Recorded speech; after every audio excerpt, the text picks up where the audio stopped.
Let's make a saucy and buttery buffalo chicken wings na sure hit sa family.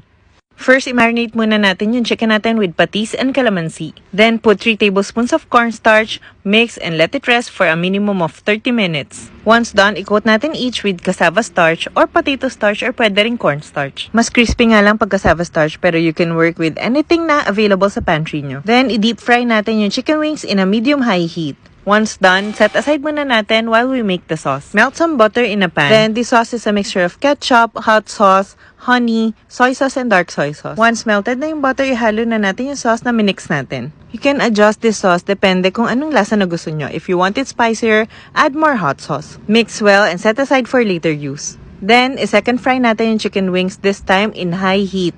I-fry lang natin for about 2 to 3 minutes until mag-brown yung skin. Set aside and drain the excess oil.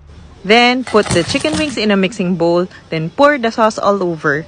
Then, i-shake natin para ma-coat lahat ng chicken wings with the sauce. Bagay na bagay to with a blue cheese dressing and you can enjoy only chicken wings at home. Ang sarap nito with more sauce and hot steaming white rice. Kain tayo! Kayo, ano pang ibang flavor ng chicken wings ang type nyo?